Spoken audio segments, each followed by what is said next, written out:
इस प्रकार अपनी पत्नी को भली भांति समझाकर वह व्यापार के लिए चल पड़ा। इधर कन्या पिता के घर में पढ़ने लगी।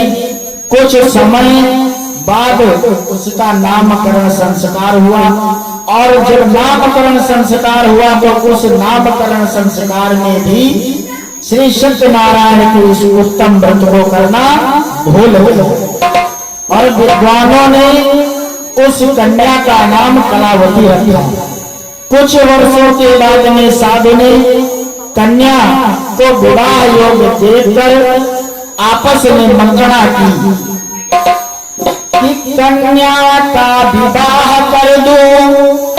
जब साधु ने यह निश्चय ठाना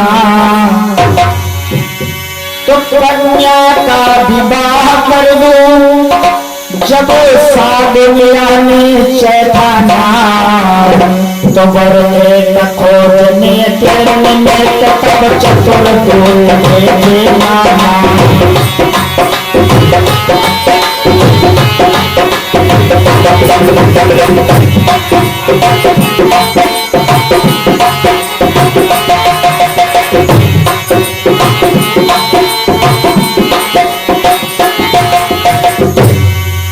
राजा ने अपने दूतों से कहा, आप एक सुंदर वर का अन्वेषण करो। दूत आज्ञा पाकर कांचन नामक नगर में गया और वहां से एक वणिक पुत्र लेकर आया जो सुंदर और शुभ गुणों से युक्त था। श्री सद्गुरुदेव भगवान की जय। तो दूत एक वयस्क पुत्र को लाकर बोले, किसी चित सुंदर और सुशील निरोगित भी यहाँ वैसे कुमार है और पंस पानी का सुशासन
दूतों ने कहा, यह सुंदर सुशील और निरोगी और धनवान कुल में उत्पन्न वैश्य का पुत्र है और आप किसी के साथ में अपनी कन्या का विवाह कर दें। तो साधु ने कहा, आप ठीक कहते हैं। विवाह की संपूर्ण तैयारी करके कि फिर धूमधाम के साथ सभी और फिर धूमधाम के साथ सभी सुखपूर्वक के साथ सभी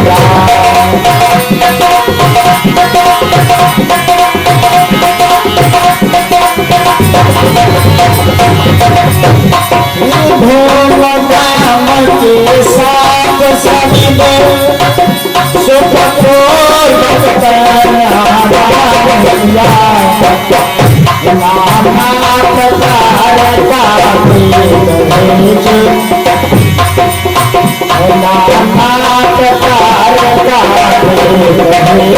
सम्मान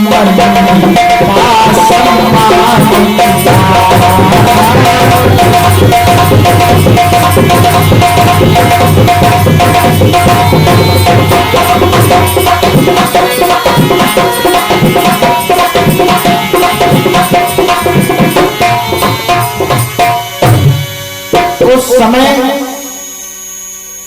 वह 7 वणिक दुर्भाग्यवश भगवान का उत्तम व्रत भूल गया और विवाह कर दिया। अपनी कन्या का बहुत सा धन दहेज में दिया, लेकिन भगवान नारायण के इस उत्तम व्रत को नहीं दिया, जिससे भगवान सत्यदेव उस पर रुष्ट हो गए। और कुछ समय के बाद दोनों व्यापार करने के लिए चंद्रकेतु की नगरी रत्नसारपुर पहुंचे और काल की प्रेरणा से तो साम्राट ने करने को और यह दो जहां पड़े जाकर साम्राट ने करने को ये दोनों जहां पड़े जाकर बस वही भागते उसी समय तो चोर से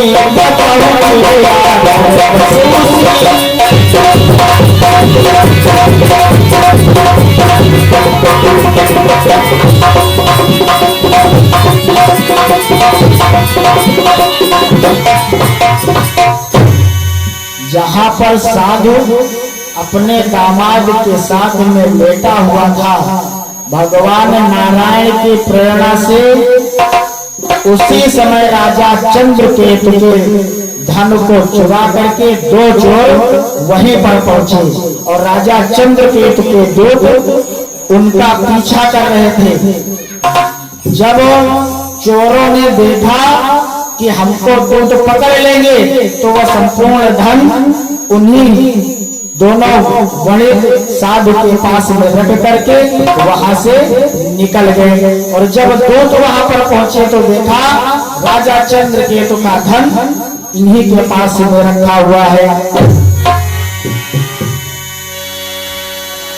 तो बस उसी समय वे राजदूत हर सम्मुख पहुंचे दोनों के, तो अपराधी उनको ही जाना, अपराधी उनको ही जाना कर बांध लिए।